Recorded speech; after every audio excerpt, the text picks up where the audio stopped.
I used to think I was good at reading people. I believed I could spot danger long before it reached me. But that night, I realized some monsters were the friendliest smiles. If you enjoy true horror stories, make sure to subscribe, hit the bell icon, leave a like, and stay until the end, because this story has a twist that'll make you question everyone you've ever met. It started 2 years ago, when I took a long drive from Phoenix to Portland. I was moving to a new city, chasing a better job, and I wanted the trip to be a quiet, solo escape before I started my new life. But around midnight, somewhere in Northern California, my car began to sputter. The gas gauge had been broken for months, and I'd foolishly trusted my gut instead of the numbers. The engine coughed twice before dying completely. No phone signal, no lights, 4 miles. The only thing around was a small rest stop I'd passed 5 minutes earlier. I locked my car and started walking back along the shoulder of the road, the beam from my phone's flashlight bouncing on the asphalt. When I reached the rest stop, the air felt heavier. A single flickering light buzzed above the bathrooms, attracting a swarm of moths. The vending machines hummed quietly, their dull glow the only sign of life. That's when I saw him, a man sitting on the curb near the vending machines. He looked to be in his late 30s. Tall, thin, wearing a dark hoodie and jeans. A duffel bag sat beside him. When I approached, he looked up and smiled. "Car trouble?" he asked. His voice was calm, friendly even. I nodded and explained what happened. He stood, brushed off his jeans, and said, "You're lucky. I've got a can of gas in my truck. I can give you a lift back." Every instinct in me hesitated. I didn't like the idea of getting in a stranger's car, but the night was cold, and my phone battery was already at 12%. I forced a polite smile. "That's really nice of you," I said, "but maybe I'll just wait until morning." He chuckled softly. "You'll freeze before sunrise," he said. "Come on. I'll just take you to your car. You can watch me pour it." The way he said it, so casual, so confident, it made me feel silly for being afraid. I agreed. His truck was parked just around the corner. It was an old red Ford with a cracked windshield. I climbed in, trying not to look nervous, while he whistled a tuneless melody. The inside of the truck smelled faintly of gasoline and something else. Something metallic, like rust or blood. We drove in silence for a few minutes. I tried making small talk, asking if he traveled often. He grinned. "Yeah," he said. "I pick people up sometimes." Keeps things interesting. Something about the way he said that made me uneasy. When we reached my car, he stopped the truck and grabbed a red gas can from the back. "Pop your tank," he said. I did, stepping out of the car and hugging my jacket tighter. The wind had picked up, and I could hear it whistling faintly through the trees. As he poured the gas, I noticed something odd. The can was almost empty, just enough for maybe a few miles. "That's all I've got left," he said with a faint grin. "That's fine," I replied. "It should be enough to get me to a station." He handed me the can and watched me carefully as I started the engine. It roared back to life, and I sighed with relief. But when I looked up to thank him, his expression had changed. The friendly grin was gone. His eyes looked disappointed. "You're not gonna offer me a ride?" he asked quietly. The question froze me. I hesitated, then forced a nervous laugh. "Oh, sure, yeah." "Where to?" He stepped closer to my window. "Just drive," he said. Something about his tone set off every alarm in my body. I could feel the adrenaline spike, my hands gripping the steering wheel tighter. "Actually," I said, "I should probably before I could finish." He slammed his hand against my car door. Hard. The sound echoed in the empty night. He said, "Drive." I panicked. I threw the car into gear and floored it. Gravel sprayed behind me as the headlights cut through the darkness. I didn't look back. Not until I'd driven at least 5 miles. When I finally pulled over, I was shaking so hard I could barely breathe. My phone had 1 bar of signal. I called 911 and told them everything. The dispatcher said she'd send a unit to check the rest stop. A few hours later, as the sun started to rise, I got a call back. The officer on the other end asked me to come down to the station to answer a few more questions. When I arrived, they showed me a photo. It was the same man, same hoodie, same face. except now he wasn't smiling. His mugshot was cold and lifeless. The officer explained that the man had been wanted in 3 states for multiple murders. Each victim had been found near rest stops along the highway. They'd caught him that morning, still sitting at the same rest stop. In the back of his truck, they found duct tape, knives, and several driver's licenses that didn't belong to him. The officer looked at me and said, "If you hadn't driven off when you did, you wouldn't be here right now." 4 weeks after, I couldn't sleep. Every time I closed my eyes, I saw that smile.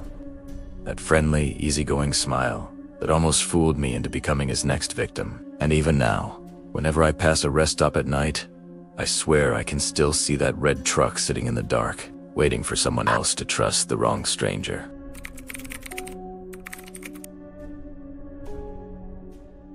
Some killers don't hide in the dark. They wait in plain sight, smiling, helping, pretending to care, until you finally realize too late who they really are. The second story happened to a woman named Grace, a 27-year-old nurse from Minnesota. She lived alone in a quiet apartment complex, worked night shifts, and spent most of her free time sleeping or watching true crime documentaries. She liked her solitude until one evening, a new neighbor moved in across the hall. He introduced himself as Ely. Early 30s, tall, clean-cut, polite, the kind of guy you'd never expect to be dangerous. Grace remembered the way he smiled when he shook her hand. Steady, confident, maybe a little too confident. Over the next few weeks, she saw him often. He'd help carry her groceries, hold the elevator, and make light conversation about work and the weather. He always seemed genuinely interested, asking how her shifts went, what kind of patients she dealt with, if she ever got scared working alone at night. At first, it was flattering. Grace wasn't used to that kind of attention, but something about him started to feel off. One night, as she left for a shift around 10 p.m., she noticed her door was slightly open. Not much, just enough to make her heart skip. She clearly remembered locking it earlier. She stepped inside slowly, scanning the small apartment. Nothing seemed out of place. The kitchen light was still on. The TV remote was on the couch. Everything looked normal. Still, she couldn't shake the feeling that someone had been there. She went to work uneasy. When she came back around 7 a.m., she found a sticky note on her door. It said, "You should really lock your door next time." She froze. The handwriting was unfamiliar, neat but strange. Every letter perfectly spaced. She glanced toward Eli's apartment. His door was closed. She crumpled the note and went inside, locking the door behind her. 3 times. The next day, she mentioned it to the building manager, who brushed it off as a prank. "Probably some kid from the other floor," he said. But Grace couldn't know how her neighbor's door had opened just a crack when she walked past. She didn't see Eli, but she felt his eyes on her. That night, Grace did something she never did before. She pushed a chair under her doorknob before going to bed. Around 3 a.m., a faint click woke her. It was so soft she thought she imagined it. Then, someone was trying her door. She held her breath. The metal of the chair creaked slightly, and whoever was outside stopped. Silence filled the room. Heavy, suffocating silence. After a long minute, she heard soft footsteps moving away down the hall. She barely slept after that. The next morning, she gathered the courage to confront Eli. She waited until she heard his door open and stepped out into the hall. He was there holding a cup of coffee, wearing that same calm smile. "Hey, Grace," he said cheerfully. Her stomach dropped. How would he know that? Actually, she stammered. Someone tried to break in. He tilted his head slightly, his expression unreadable. "That's awful. You really should be careful. It's not safe to live alone." His tone was casual, but there was something behind it. Something that made her skin crawl. That day, she called a locksmith and had the lock replaced. She even bought a small camera and pointed it toward the front door. It was motion activated and sent clips straight to her phone. That night, she double-checked everything.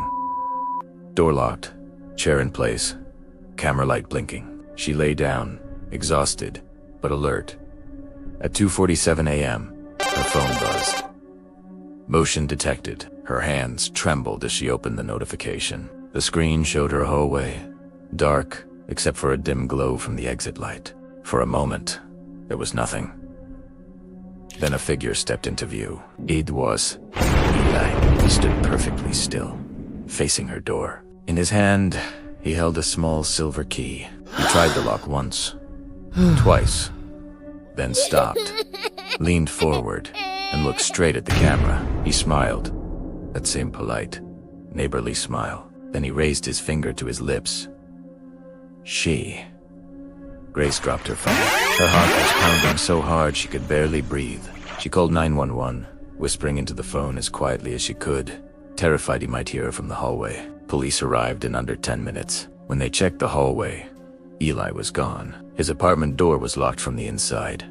No answer when they knocked. When they finally forced it open, what they found inside froze everyone. The walls were covered with photos, dozens of them of Grace.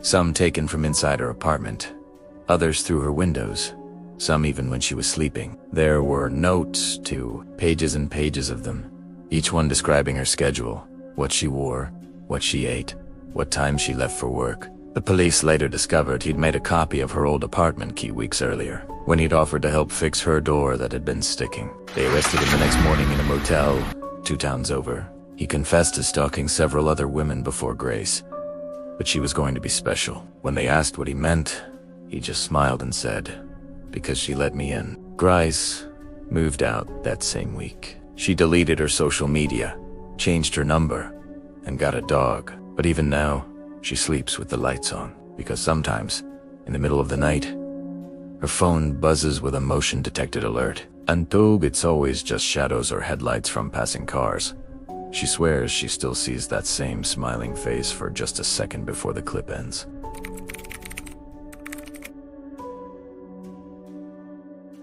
Sometimes, evil doesn't chase you. It lets you come to it, and when you finally realize what's waiting behind that friendly invitation, it's already too late to run. The last story comes from Dylan, a 22-year-old college student who took a summer job delivering food around his small town in Ohio. It was easy money, flexible hours, and he liked the solitude. Just him, his car, and his favorite late-night playlist. One rainy Friday night, around 11:30 p.m., Dylan got a delivery order from a house on the outskirts of town. The address wasn't familiar, but that wasn't unusual. The app showed it as a large property at the end of a dead-end road, surrounded by woods. The customer's note said, "Leave the food by the front door. Please don't knock. My mother is ill." He thought nothing of it. But as he drove deeper into the countryside, the houses grew farther apart. The rain picked up, slapping against the windshield, and the road narrowed into a single, cracked lane. By the time he reached the address, the storm had turned the night pitch. The only light came from a single porch bulb flickering in the distance. He parked and grabbed the paper bag of food, shielding it under his jacket as he ran through the rain. The house was big. Too big, with peeling white paint and tall, narrow windows that seemed to stare back at him. He stepped onto the porch, water dripping from his hair, and noticed the door was already open, just a few inches. "Hello," he called out. "Delivery for, James?" No response, just the wind. He hesitated. The order said to leave the food and go, but something felt wrong. The smell of damp wood and mold hung in the air. Somewhere deeper inside, a faint sound echoed a rhythmic thump ... Thump ... Thump, like something hitting the floor. He placed the bag carefully on the step and turned to leave. But before he could step off the porch, a voice called out from inside the house. "Could you bring it in, please? I'm not feeling well." The voice was male, calm, weak, almost whispering. Every nerve in Dylan's body screamed no, but he forced a polite smile toward the darkness. "Sure thing," he said cautiously. He pushed the door open a little wider and stepped inside. The hallway was dimly lit by a single lamp. The air was heavy, stale, like the house had been closed off for years. "Where should I put it?" he asked. No answer. Just the same faint thump, Thump, thump, thump. He set the bag on a nearby table and turned to leave, but the door behind him creaked shut. "Hey, your food's here," he called out again. "I'm gonna head out now."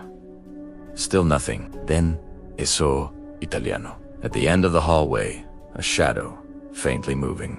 The figure was tall, standing just at the edge of the light, perfectly still. "Sir?" Dylan's voice cracked slightly. The figure didn't move, but a moment later, a second shadow appeared beside it. This one smaller. And then, a whisper. "Don't go."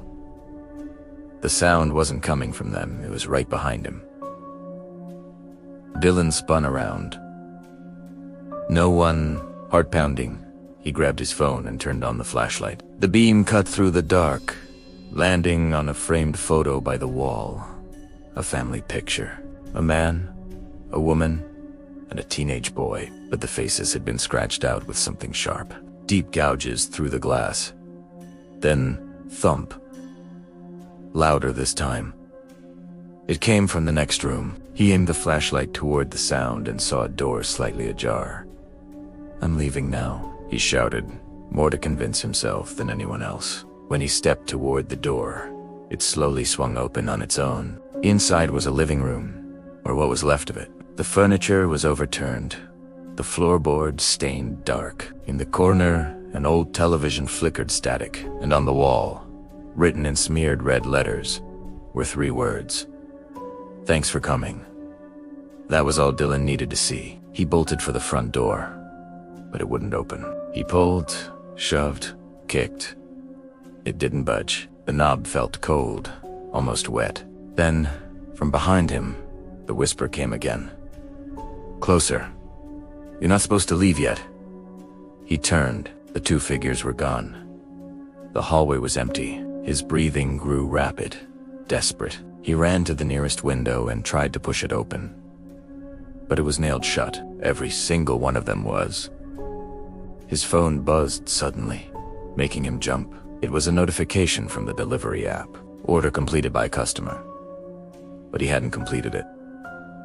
He froze, staring at the screen. And then he noticed, under tip, there was a short message. "You were right on time at that moment." Something moved in the reflection of the phone screen right behind him. He turned, shining his flashlight wildly. The beam caught a man's face for just a second, pale, wide-eyed, and smiling. Then everything went black.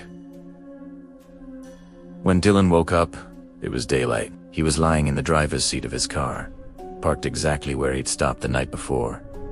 The food bag was gone. The house, gone too.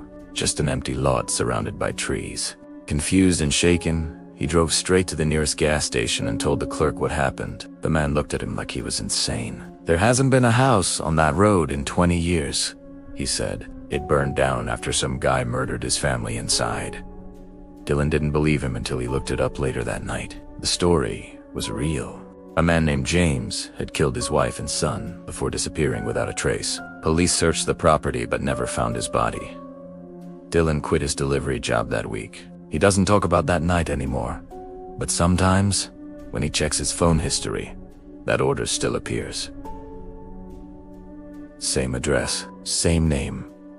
And when he tries to delete it, the app crashes every single time. If you enjoyed these 3 terrifying true stories of strangers who turned out to be killers, make sure to leave a like, comment which story scared you the most, and subscribe so you don't miss the next nightmare. Because the scariest thing about these stories is that every one of them started with a simple hello.